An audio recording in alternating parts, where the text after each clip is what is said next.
The storm came in fast that Tuesday, the kind that drops a wall of water on Route 9 with about 20 seconds of warning.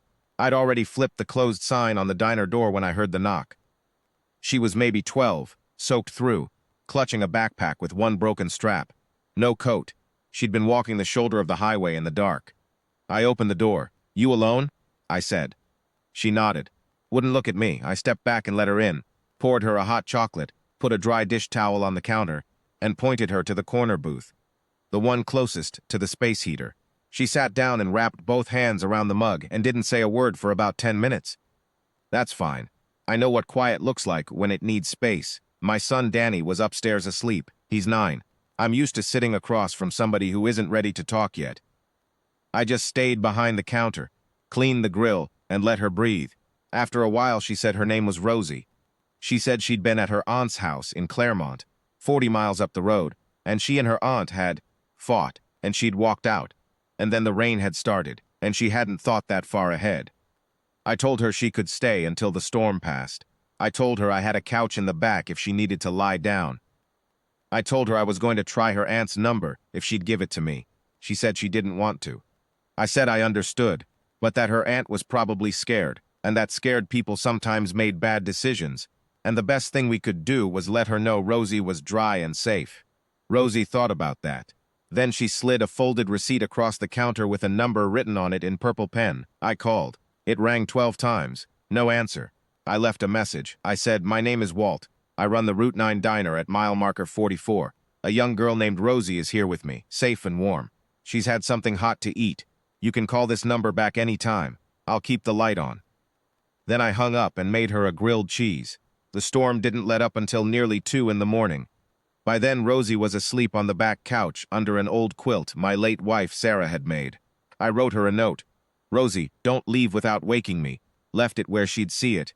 Unlocked the front door so the deadbolt wouldn't trap her, and went upstairs to check on Danny. I was back down by 6. She was gone. The quilt was folded. Her mug was rinsed and upside down on the drying rack. The note was still on the counter, and underneath she'd written 3 words in the same purple pen. "Thank you, Walt." I stood there for a moment. Then I started the coffee. At 8:15, 2 sheriff's deputies pulled into my lot. I stepped outside to meet them. One of them, older fellow, "Name tag," said Briggs, told me a missing persons report had been filed the night before for a 12-year-old girl named Rosie Callahan. He said a cell phone ping had placed her in the vicinity of my diner. He said her aunt, a woman named Diane Callahan, regional director of a property management company out of Claremont, was on her way. He asked me if I'd seen the girl. I told him exactly what happened. I told him the time she knocked, what I fed her, the call I made, the note I left, the time I went upstairs. I told him she was gone when I came back down, and that she'd folded the quilt and rinsed her mug. Briggs wrote it down. His partner, younger, not looking at me, was already walking the perimeter of the diner, looking in windows. At 9 o'clock, a silver sedan pulled in hard, and a woman got out before it had fully stopped. She was dressed like she'd left Claremont in whatever she'd grabbed first. Blazer over a sleep shirt, heels, a look on her face I recognized. It was the look of someone who'd already decided the story. "Where is she?" she said. Not a question. I told her Rosie had left before 6. I told her she'd folded the quilt, rinsed her mug, and left a note. I said I'd tried to call her the night before. She looked at Briggs. "You've seen the inside?" "Not yet," he said. She turned back to me. "I'd like you to open the diner." I opened the diner, all of it. The back room, the kitchen, the storage. The quilt was still on the couch. The note was still on the counter, with Rosie's 3 words under mine.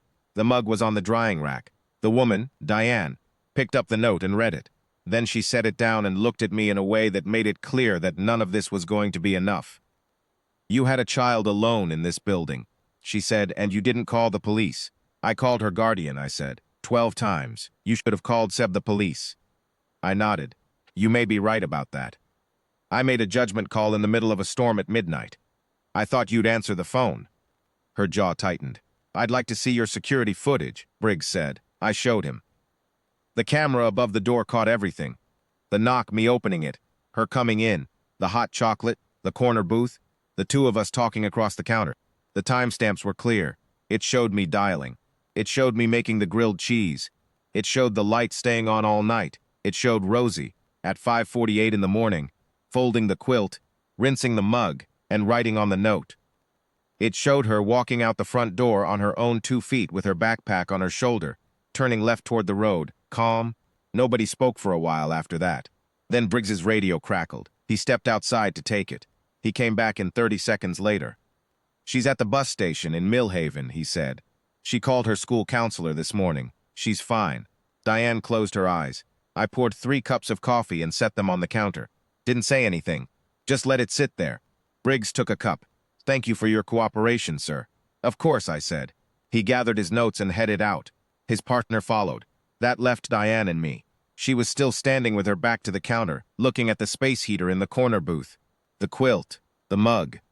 "She folded it," she said finally, quietly. "Not to me, really. Just out loud." "She did," I said. A long pause. "She argued with me about her mother," Diane said. Her voice was different now, lower. "She thinks I didn't fight hard enough for custody after my sister passed. She thinks." She stopped. I didn't fill it.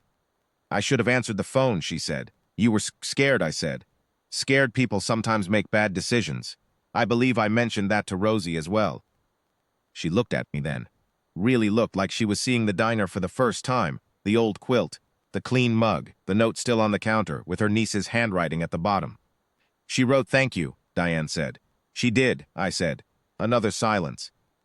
Then she picked up the coffee cup I'd set on the counter and wrapped both hands around it, exactly like Rosie had done the night before. "I owe you an apology," she said. "No," I said. "You owe Rosie one. I'll be here tomorrow." She set the cup down. She looked at the note one more time. Then she picked up her keys off the counter. She'd put them down at some point without noticing, and walked to the door. She stopped with her hand on the frame. "What happened to her mother?" she said. "I don't know," I said. "But Rosie knows that you're the one who stayed." She didn't answer that. She just nodded once and walked out. I refilled my coffee, sat down in the corner booth by the space heater. The storm was long gone, and the morning light was coming in flat and clean across Route 9. Upstairs, I heard Danny's feet hit the floor.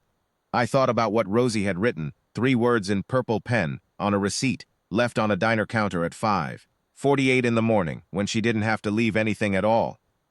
Sometimes that's the whole story. Somebody keeps the light on. Somebody says thank you. And in the middle of all the noise and the accusations and the fear, the truth is just sitting there on the counter, waiting for someone to read it. Danny came down the stairs in his socks, rubbing his eyes. "Who were all those cars?" he said. "Nobody," I said. "You want pancakes?" He sat down across from me in the booth. "Yeah," he said. I got up and started the grill.